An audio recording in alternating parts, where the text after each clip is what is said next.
Assalamualaikum warahmatullahi wabarakatuh. Perkenalkan, saya Tiara Angelika dari Fakultas Keguruan dan Ilmu Pendidikan, Program Studi Pendidikan Guru Sekolah Dasar, Universitas Muhammadiyah Bangka Belitung kelas 1E. Di sini saya akan menyampaikan mengenai kedudukan dan fungsi bahasa Indonesia serta pemakaian huruf dan tanda baca dalam EYD. Video ini dibuat guna memenuhi tugas UTS saya pada mata kuliah Bahasa Indonesia. Baiklah, sekarang kita masuk ke materi yang pertama, yaitu kedudukan dan fungsi bahasa Indonesia. Bahasa Indonesia diresmikan melalui Ikrar Sumpah Pemuda pada 28 Oktober 1928. Dengan ikrar, Bahasa Persatuan Bahasa Indonesia. Pada saat peresmian itu, bahasa Indonesia berkedudukan sebagai bahasa persatuan dan bahasa nasional. Namun, di sisi lain, bahasa Indonesia yang berkedudukan sebagai bahasa negara ditetapkan pada 18 Agustus 1945. Bahasa berfungsi sebagai alat komunikasi yang berlaku pada semua bahasa. Bahasa Indonesia sendiri berkedudukan sebagai bahasa nasional dan bahasa negara. Bahasa nasional yang bersumber pada Sumpah Pemuda, sedangkan bahasa negara bersumber pada UUD 1945. Bahasa nasional berfungsi sebagai lambang kebanggaan nasional, lambang identitas nasional, alat pemersatu bangsa, alat penghubung antar daerah dan antar budaya. Bahasa Indonesia sebagai bahasa nasional yang berfungsi sebagai lambang kebanggaan nasional, yaitu bahasa yang mencerminkan nilai-nilai sosial budaya yang mendasari rasa kebanggaan dengan berbahasa Indonesia. Bangsa Indonesia menyatakan harga diri dan nilai-nilai budaya yang dijadikan pegangan hidup. Kemudian, bahasa nasional sebagai lambang identitas nasional. Bahasa Indonesia harus memiliki ciri khas sehingga serasi dengan lambang-lambang kebangsaan yang lain.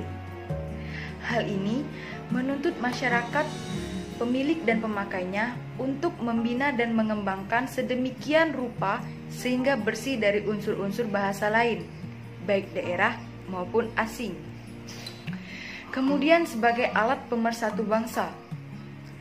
Dengan adanya bahasa Indonesia, memungkinkan berbagai suku bangsa yang ada di Indonesia dapat mencapai keserasian hidup sebagai bangsa yang bersatu dengan tidak perlu meninggalkan identitas kesukuan dan kesetiaan kepada nilai-nilai sosial budaya serta latar belakang bahasa daerah yang bersangkutan. Kemudian, sebagai alat penghubung antar daerah dan antar budaya. Dengan adanya bahasa Indonesia dapat menjadikan tali marga atau penghubung komunikasi dengan suku-suku bangsa yang lain yang menghuni kawasan Indonesia. Bahasa Indonesia sendiri mampu menghilangkan jarak antara suku di daerah satu dengan daerah lain, baik disebabkan oleh faktor geografi maupun latar belakang sosial budaya dan bahasa daerah yang berbeda-beda di tiap daerah. Sekarang fungsi bahasa Indonesia sebagai bahasa negara. Yang pertama, sebagai bahasa resmi negara. Sebagai bahasa resmi negara, bahasa Indonesia dipakai dalam segala upacara, peristiwa, dan kegiatan kenegaraan baik secara lisan maupun tulisan. Kemudian, sebagai bahasa pengantar di dalam dunia pendidikan. Sejak diproklamasikannya sebagai negara Indonesia pada tanggal 17 Agustus 1945, bahasa Indonesia telah digunakan sebagai pengantar dalam dunia pendidikan, menggantikan bahasa Belanda, kecuali di TK dan 3 tahun SD. Kemudian, sebagai alat penghubung pada tingkat nasional. Pada kenyataannya, bahasa Indonesia dipakai tidak hanya sebagai alat tali marga antar daerah dan antar suku, melainkan juga dipakai sebagai alat tali marga di dalam masyarakat yang sama latar belakang dan sosial budaya serta bahasa. Kemudian, sebagai alat pengembang kebudayaan, ilmu pengetahuan, dan teknologi. Penyebaran iptek baik melalui penulisan maupun penerjemahan, buku-buku teks serta penyajiannya di lembaga-lembaga pendidikan, melalui penulisan buku-buku untuk masyarakat umum, dan melalui sarana-sarana lain luar lembaga pendidikan, dilaksanakan dengan bahasa Indonesia. Sekarang kita masuk ke pemakaian huruf dan tanda baca. Pemakaian huruf. Yang pertama adalah huruf kapital. Huruf kapital adalah huruf yang dipakai sebagai huruf pertama kata pada awal kalimat. Contoh, kita segera berangkat ke sekolah.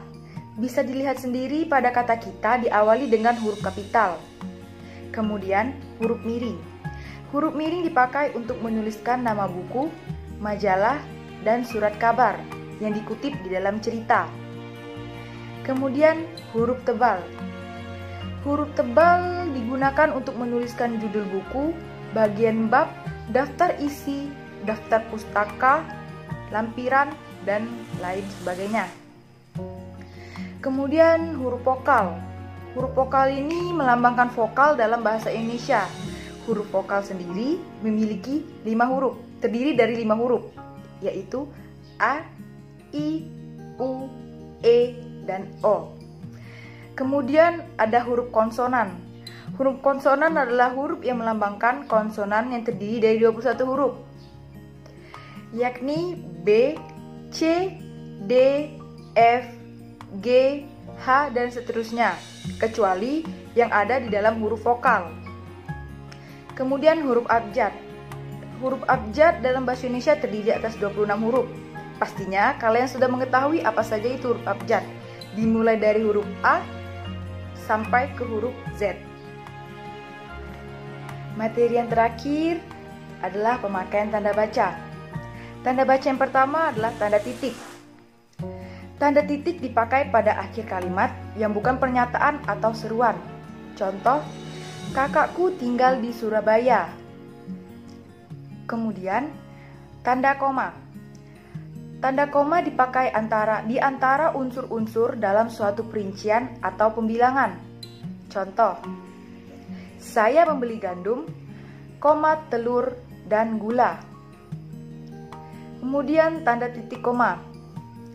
Tanda titik koma dipakai untuk memisahkan bagian-bagian kalimat yang sejenis dan setara. Contoh, malam makin larut, pekerjaan belum selesai juga. Kemudian tanda titik dua. Tanda titik dua dipakai pada akhir suatu pernyataan lengkap jika diikuti rangkaian atau pemberian. Contoh, kita sekarang memerlukan perabot rumah tangga.